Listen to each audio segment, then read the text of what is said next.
Hi viewers, welcome to our channel. ప్రస్తుతం మనతో పాటు అమరావతి బహుజన జేఏసీ బాలకోటయ్య గారు ఉన్నారు. వారితో ఒకసారి మాట్లాడదాం. సార్ నమస్కారం. సార్ నమస్తే ఆదిత్య. షర్మిల గారు చూసుకుంటే ఏపీ పాలిటిక్స్లోకి ఎంటర్ అవ్వబోతున్నారు, కాంగ్రెస్ పార్టీలో చేరబోతున్నారు, పిసిసి అధ్యక్షురాలుగా కూడా ఆమె అవ్వబోతున్నారన్న వార్తలు బలంగా గట్టిగా వినిపిస్తున్నాయి. సో ఇప్పుడు ఒకవేళ ఆమె కాంగ్రెస్ పార్టీ పిసిసి అధ్యక్షురాలుగా అయితే జగన్ గారి పరిస్థితి ఏ విధంగా ఉంటుంది? మరి కాంగ్రెస్ పార్టీ ఎందుకు ఇటువంటి నిర్ణయం తీసుకుంది? ఎందుకంటే అన్నకు పోటీగా ఖచ్చితంగా వెళ్లాల్సిన అవసరం అయితే ఉంది.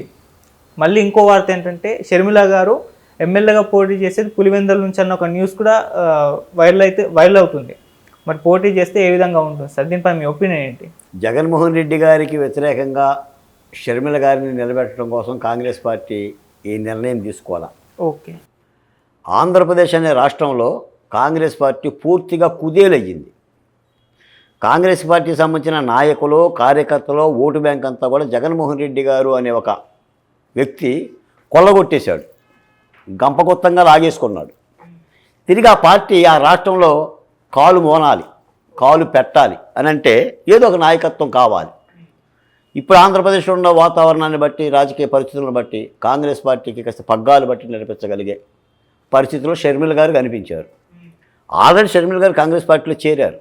తెలంగాణలో తను పార్టీ పెట్టారు, 3000 కిలోమీటర్ల పాదయాత్ర చేశారు, పాలమూరులో నేను నిలబెడతానని చెప్పారు. అక్కడ రాజకీయ సమీకరణలో భాగంగా ఆమె ఏర్పాటు చేసుకున్న వైఎస్ఆర్ తెలంగాణ పార్టీని కాంగ్రెస్లో మర్జీ చేశారు. మర్జీ చేసి ఇప్పుడు కాంగ్రెస్ పార్టీ నాయకురాలు. త్వరలోనే కర్ణాటక నుంచో మరో రాష్ట్రం నుంచో ఒక రాజ్యసభ సీట్ ఇచ్చేసి ఆంధ్రప్రదేశ్లో పిసిసి బాధ్యతలు చేపట్టాలనేది కాంగ్రెస్ పార్టీ వ్యూహం. కాకపోతే ఏంటంటే మన కొద్దిగా ఈ రాజకీయాలు ఇప్పుడున్న వర్తమాన రాజకీయాలు అటు తెలంగాణ కానీ ఆంధ్రప్రదేశ్ కానీ చూస్తుంటే గత వింతగా విడ్డూరాలుగా ఉంటాయి.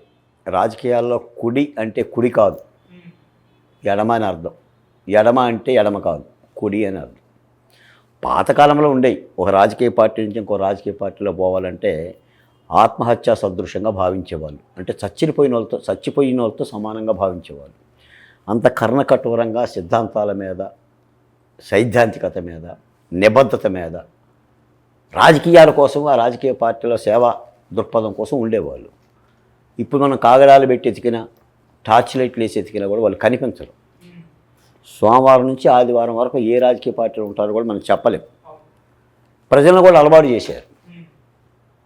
పార్టీలు మారటం అనేది అదొక దినచర్య, తప్పు లేదు అనే పరిస్థితికి ఒకడు పార్టీ నుంచి బయటికి పోవటం, తిరిగి వచ్చేటప్పుడు మా స్వగృహానికి నేను వస్తున్నాను అనటం, లేదా మాతృ సంస్థకు వస్తున్నాను అనేది ఒక పరిభాషగా మారిపోయింది. ఆ నేపథ్యంలో ఆంధ్రప్రదేశ్ సమీకరణలో జరుగుతుంది. కాబట్టి షర్మిల గారి విషయంలో ఏంటంటే మొట్టమొదటేమో అన్న వదిలిన బాణం అన్నారు, తర్వాత అన్న వీడిన బాణం అన్నారు, ఇప్పుడు అన్నకి ఎదురు తిరిగిన బాణం అయ్యింది. అంటే నేను మొన్న ఒక చోట కూడా చెప్పా, ఇంద్రధనుసులో 7 రంగులు ఉంటే వైఎస్ కుటుంబంలో 14 రంగులు ఉంటాయి. ఇవన్నీ మనం ఊహించామా? ఒక జగన్మోహన్ రెడ్డి గారి ముఖ్యమంత్రి పదవి కోసం వచ్చిన చెల్లెలు కానీ, తల్లి గారు కానీ ఆయనకు దూరం అవుతారని కానీ, ఆఖరికి క్రిస్టమస్ శుభాకాంక్షలు కూడా చెల్లెలు జగన్మోహన్ రెడ్డి గారికి చెప్పదని కానీ, లేదా ప్రతిపక్ష పార్టీ నాయకుడు లోకేష్కి ట్వీట్ చేస్తుందని కానీ, లేదా తెలంగాణలో ఒక పార్టీ పెడుతుందని కానీ, ఆ పార్టీని మర్జీ చేస్తుందని కానీ, రాజకీయాలు ఇవన్నీ కూడా ఏంటంటే ఒక పెనుమార్పులు. పైపెచ్చు రేపు ఉండేది అంతా కూడా వసంతకాలం. 100 రోజుల్లో ఆంధ్రప్రదేశ్లో వసంతకాలం. కోకిలలు కుయ్యాలి, ఎక్కడ కోకిళ్ళు అక్కడికి వచ్చేసేసి సెటరేట్ కావాలి, కూర్చోవాలి, కోకిల రాగాలు ఆలపించాలి. ఆ నేపథ్యంలో కాంగ్రెస్ పార్టీ తను పోయిన ప్రాభవాన్ని, ఎందుకంటే అక్కడ దేశంలో ఎన్డీఏ కూటమిగా ఏర్పడింది, మొత్తం అటు కర్ణాటక కానీ తెలంగాణ కానీ కాంగ్రెస్ పార్టీ గెలిచింది. ఆంధ్రప్రదేశ్లో కూడా తనకంటూ ఒక స్థితిని నిలబెట్టుకునే ప్రయత్నం చేసుకోవటంలో తప్పులేదు ఏ రాజకీయ పార్టీ అయినా. ఆ నేపథ్యంలోనే కొత్త నాయకులను దగ్గరకు తీసుకోవటం, కొత్త వ్యూహరచనతో ముందుకు పోవటం అనేది జరుగుతుంది. ఇప్పటికైతే నిర్ధారణ లేకపోయినా కూడా ఆంధ్రప్రదేశ్ పిసిసి బాధ్యతలు షర్మిల గారు స్వీకరించవచ్చు అనేది బలంగా వినిపిస్తున్నది. చేపట్టవచ్చు. ఆమె చేపట్టినా లేదా మరొకరైనా జరగాల్సిన రాజకీయం కాంగ్రెస్ పార్టీ విధి నిర్ణయాలతోనే యుద్ధం జరుగుతుంది. కాబట్టి రాజకీయాలు వీటండి సహజంగానే ఉండాలి అని అనుకోవాలి. ఇప్పుడు జగన్మోహన్ రెడ్డి గారు కూడా కాంగ్రెస్ పార్టీ నాయకుడే కదా, కాంగ్రెస్ పార్టీ ఎంపీనే కదా, ఆ కాంగ్రెస్ పార్టీ నుంచే కదా ఆయన బయటకు వచ్చేసి వేరే పార్టీ పెట్టుకుంది. ఆయన నుంచి బయటకు వచ్చేసి షర్మిల గారు మళ్ళీ అదే కాంగ్రెస్ పార్టీకి వెళ్ళి చేస్తున్న ప్రక్రియ. కొంత ఏంటంటే రాజకీయాల్లో ఇవన్నీ కూడా ప్రజలకి కొంత వింతగా ఉంటాయిలే, కానీ మరి అదే పరిస్థితి అలవాటు చేశారు. అందరూ గొంగల్లో అన్నం తింటున్నారు.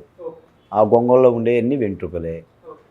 ఇక దీనిని మనం ఎలా అర్థం చేసుకుంటాం? కాబట్టి చరిత్ర చరణం ఏది చేసినా కూడా కాంగ్రెస్ పార్టీలో తిరిగి ఆ కాంగ్రెస్ పార్టీ కనుక నిలగొట్టుకునే ప్రయత్నం చేస్తే కాంగ్రెస్ పార్టీకి కొంత ఉనికి ఉంటుంది. ఎందుకంటే ఒక సుదీర్ఘమైన రాజకీయ చరిత్ర కలిగిన కాంగ్రెస్ పార్టీ, దాని ప్రభావం వేరు, దాని పుట్టుక, దాని నేపథ్యం, లేదా ఇందిరాగాంధీ దగ్గర నుంచి రాజీవ్ గాంధీ వరకు, సోనియా గాంధీ వరకు కొంత ఓ పెద్ద చరిత్ర కలిగిన కాంగ్రెస్ పార్టీ స్వయంకృతాపరాధాలతోనే అటు కేంద్రంలో కానీ రాష్ట్రాల్లో కానీ దూరమైంది.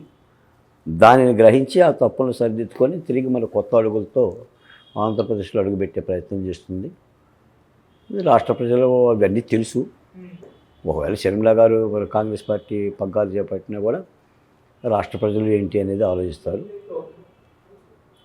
ఆ దిశగానే రాజకీయాలు ఉంటాయి. ఓకే సార్, వైసీపీ నుంచి చాలామంది నేతలు వలసలు వెళ్ళిపోతున్నారు వేరే పార్టీలోకి. అయితే టీడీపీలను జనసేన వైపు చూద్దాం అనుకుంటున్నారు. కాకపోతే ఈ జగన్ గారి మీద ఉన్న ప్రేమతో వీళ్ళపైన తీవ్ర విమర్శలు చేసిన నేపథ్యంలో వాళ్ళు చేర్చుకునే ఉద్దేశం అయితే లేదు.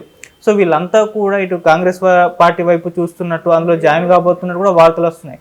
మరి షర్మిల గారి నాయకత్వంలో ఈ వైసీపీ నేతలతో కాంగ్రెస్ పార్టీ మరోసారి బలోపేతమై వచ్చే ఎలక్షన్స్లో ఏమన్నా ప్రభావం చూపించే అవకాశం ఉందా సార్? ఒక రాజకీయ పార్టీ దగ్గర నుంచి బయటికి వెళ్దాం అనుకున్న రాజకీయ నాయకుడు ఎవరైనా సరే ఏదో ఒక రాజకీయ పార్టీలోకి వెళ్ళిపోతాడు. ఎందుకంటే ఏదో గొడుగు కావాలి, నీడ కావాలి. ఇప్పుడు కాంగ్రెస్ పార్టీ లేకపోతే తెలుగుదేశంలో పోతున్నారు ఆల్రెడీ. అవును, వెళ్తున్నారు. ఇవాళ కూడా యాదవ్ గారిని ఒక ఎమ్మెల్సీ జనసేన పార్టీలోకి వెళ్ళిపోయాడు.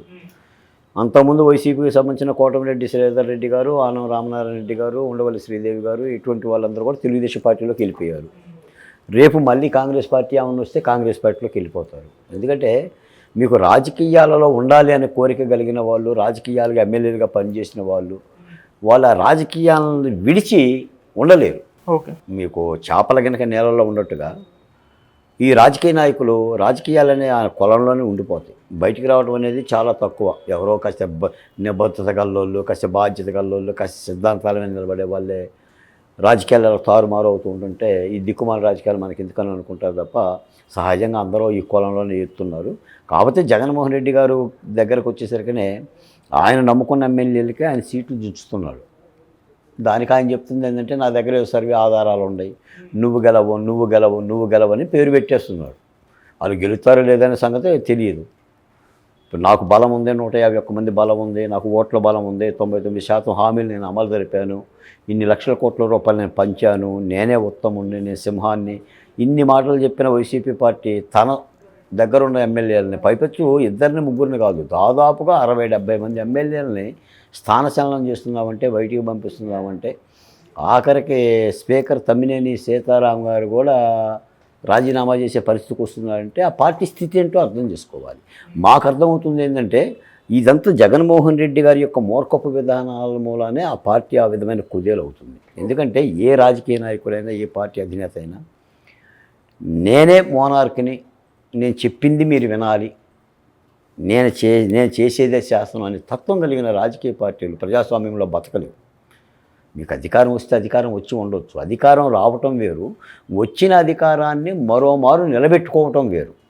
కాబట్టి జగన్మోహన్ రెడ్డి గారు చేసిన పెద్ద చారిత్రక తప్పిదం ఏంటంటే ఆంధ్రప్రదేశ్లో అమరావతి మీద కాలు పెట్టడం కానీ, లేదంటే ఉద్యోగాలు లేకుండా చేయటం కానీ, ఇసుకను అమ్ముకోవడం కానీ, మద్యం వ్యాపారం కానీ, విద్యుత్ ధరలు కానీ, పెట్రోల్ ధరలు కానీ, ఇవన్నిటి కారణంగా ప్రజలందరూ కూడా రోడ్ల మీదకి వచ్చేసి ఆందోళన చేస్తున్న పరిస్థితి.